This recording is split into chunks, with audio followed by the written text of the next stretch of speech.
Prayer can feel like you're just talking to yourself sometimes in your head. Pretty rare for God to talk back, but I find it's when I ask for something specific and God answers that prayer that I know He's listening and I am important to Him, as everyone is. It's so humbling when He does answer. I got married soon after high school, didn't have a lot of money, and I was musing over this place we wanted to go for our honeymoon. Really want to go there, but it's probably going to be too expensive, so I was travelling over to my grandma's house with my fiancée in the car and just musing with them because I couldn't tell them where I wanted to go to surprise them. I wish God could just tell us whether we should do this or not. How could He do that? I came up with the word Fruit Loops.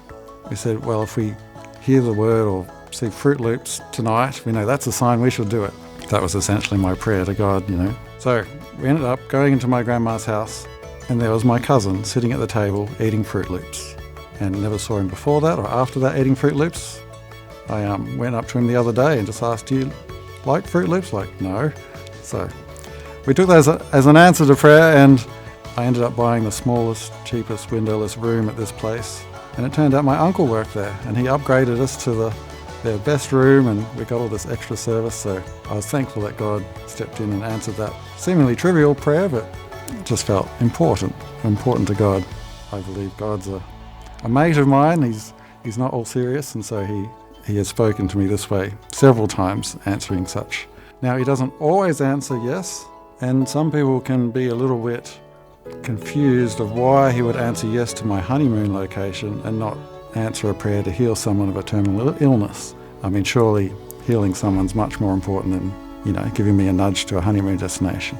And I think they're found in a big topic called the Great Controversy, and that gives a satisfactory answer why God can't answer yes to everything.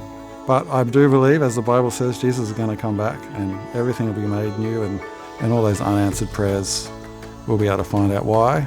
Right now we're just a bit separated, and it's harder to communicate, harder to feel that two-way conversation. That's the hardest part. It can feel like you're talking to yourself, but He's there, He's listening, and there'll come a time when you may test that and you will actually see, yeah, He is there. And it's often brings me to tears when He does